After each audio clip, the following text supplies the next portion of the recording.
बरसैया जी, बताइए। नानदास सेठ हैं हाँ हाँ। अपने जगत अंकिल जी, वो हमसे बोले कि बबलू भाई इस पर मिस कॉल लगा दो हाँ हाँ। तो आप ग्रुप से जुड़ जाएंगे। मैंने कहा ठीक है अंकिल जी। ऐसा बाकी आप बताएं श्रीमान जी। बहुत सुंदर बात आपने कही है।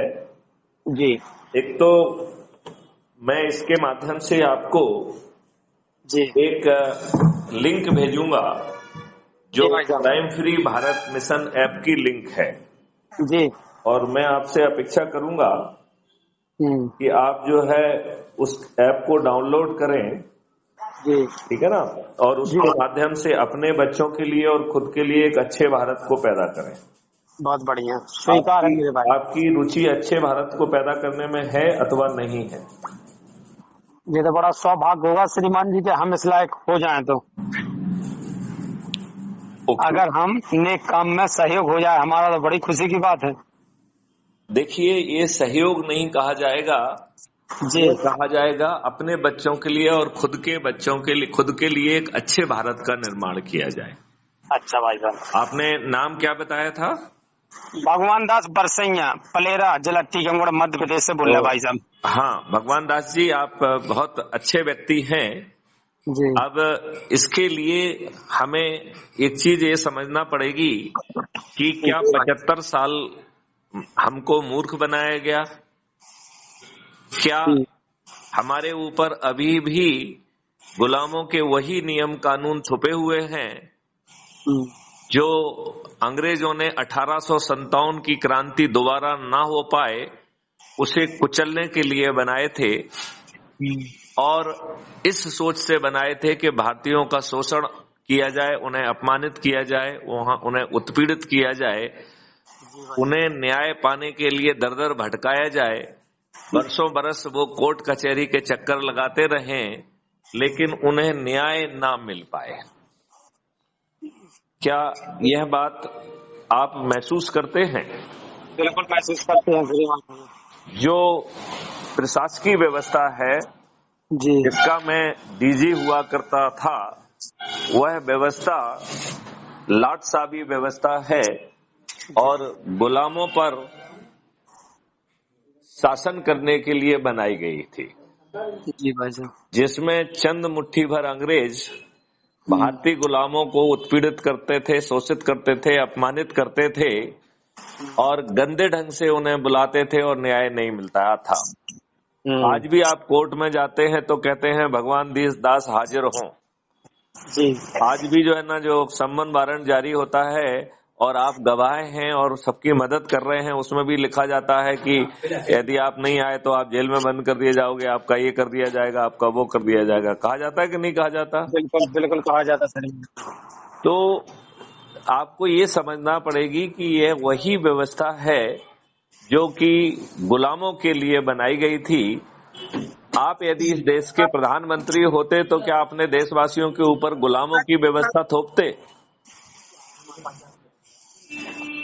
मेरी बात का जवाब दीजिए। सुन रहा श्रीमान जी, सुन रहे नहीं, आज जवाब दीजिए कि यदि बताइए। आप जो है प्रधानमंत्री होते तो क्या अपने देशवासियों के ऊपर गुलामों के नियम कानून और व्यवस्था थोपते या अच्छी व्यवस्था बनाते?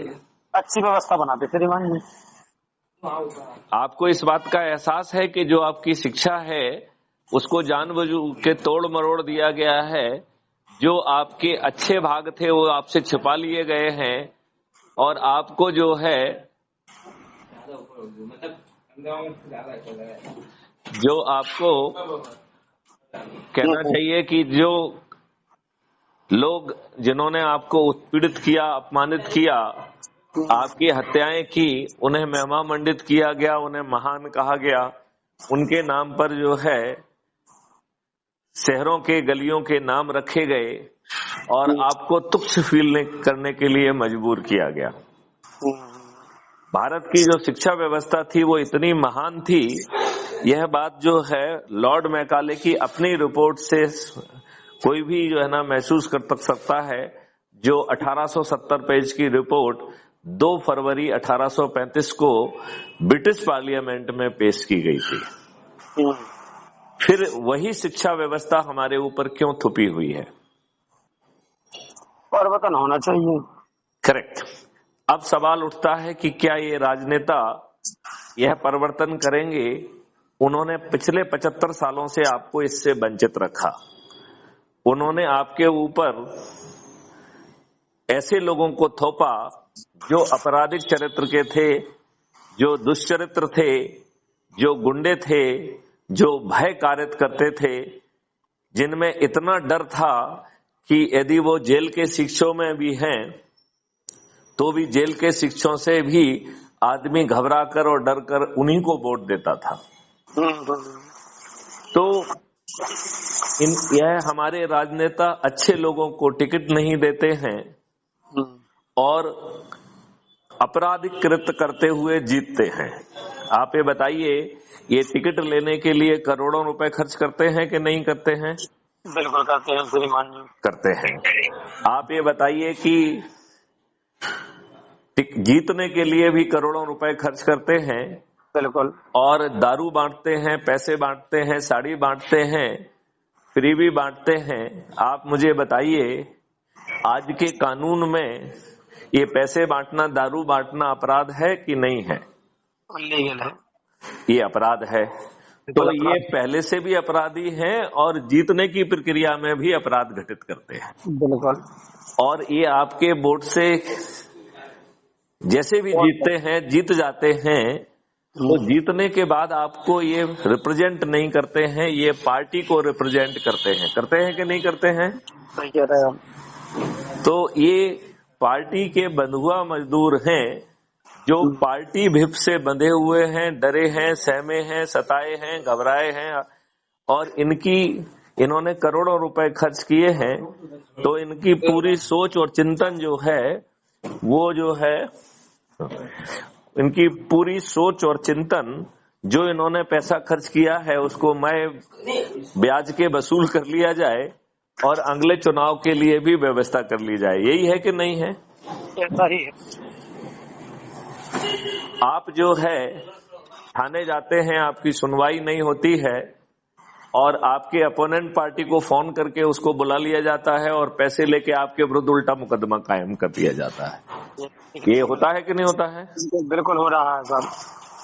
तो आपको 90% केसेस में आपकी सुनवाई नहीं हो रही है और आपके विरुद्ध 90% केसेस में फर्जी मुकदमे आपके ऊपर दबाव बनाने के लिए कायम कर लिए जाते हैं।